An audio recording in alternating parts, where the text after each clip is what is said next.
Kesedaran ketagihan gadget dalam kalangan masyarakat.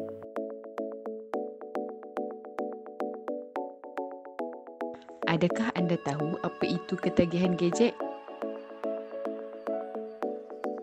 Gadget?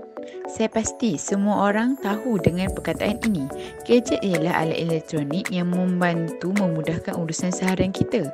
Tapi, adakah kita sedar bahawa masalah ketagihan gadget sedang menular dalam kalangan masyarakat kita? Mari kita lihat apakah masalah dan kesan terhadap ketagihan gadget dan apa pula solusinya. Lebih lama meluangkan masa bersama gadget? Adakah selama 2 jam, 3 jam atau 24 jam? Adakah ia memberi masalah kepada kita? Jika ia, apa pula kesannya? Lalu, bagaimanakah solusi yang terbaik untuk menyelesaikan masalah ini? Mari sama-sama kita merungkai persoalan ini. Masalah. Sudah tentu banyak masa yang produktif diabaikan begitu sahaja dengan melakukan perbuatan-perbuatan yang tidak berfaedah. Lalu apa kesannya terhadap kita? Sudah tentu kesannya akan membuatkan seseorang itu mempunyai pergerakan dan tindak balas terhadap sesuatu menjadi lambat.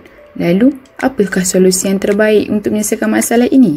Solusinya sudah tentu membuat jadual harian supaya masa dapat diisi dengan perkara yang bermanfaat dan berfaedah.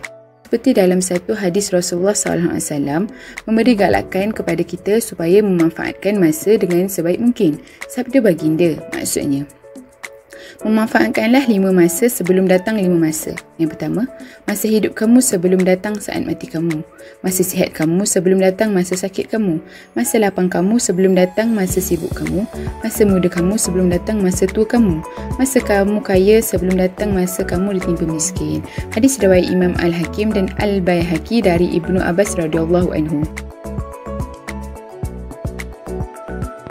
Selain itu, masyarakat juga akan hilang minat untuk membaca apabila terlalu ketagih dengan gadget.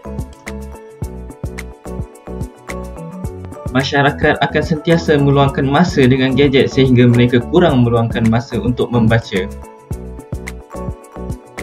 Sebagai contoh, Ali hanya terperuk di dalam biliknya, bermain game di telefon pintarnya sehinggakan dia tidak membaca buku pelajarannya.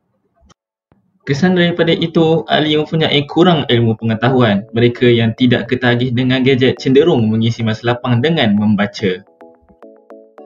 Bagi mengatasi masalah ini, pihak yang bertanggungjawab boleh mengadakan kempen membaca buku secara maya yang kreatif agar masyarakat lebih tertarik untuk membaca berbanding bermain gadget. Kita boleh menjalankan kempen membaca buku menggunakan platform seperti YouTube, Instagram, Facebook dan juga Twitter. Ketagihan gadget juga menyebabkan seseorang kurang melakukan aktiviti luar dan leka terhadap dunia maya. Ini menyebabkan seseorang kerap mengabaikan komunikasi dengan orang sekeliling. Kerana terlalu leka, mereka akan kurang sensitif dengan keadaan sekeliling. Kemudian, mereka tidak mementingkan komunikasi dengan orang lain. Perkara ini boleh merosakkan hubungan seseorang. Masalah ini mendedahkan seseorang kepada kesan yang lebih rumit, iaitu masalah psikologi. Oleh kerana tidak berkomunikasi buat masa yang panjang, seseorang akan menjadi kurang yakin untuk mendekati orang lain. Seseorang juga boleh menjadi buntu dan sukar untuk membaca keadaan sekeliling. Oleh sebab itu, perkara ini dapat membawa kepada keresahan dan kemurungan yang lebih teruk.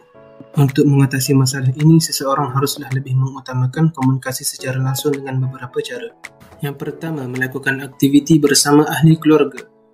Selalu melibatkan diri dengan aktiviti luar dan sentiasa bergaul dengan rakan-rakan yang lain. Kita tidak boleh leka dengan gadget, tetapi kita perlu lebih peka terhadap tanggungjawab kita bersama orang sekeliling.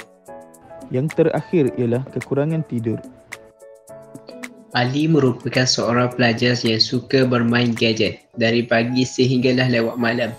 Tidurnya jadi tidak teratur. Tengok tu dah azan subuh baru nak tidur.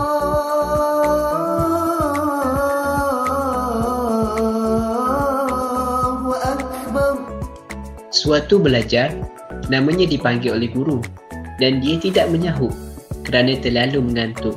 Lalu kehadirannya tidak dikira oleh guru. Ini padahnya bermain telefon sehingga lewat malam.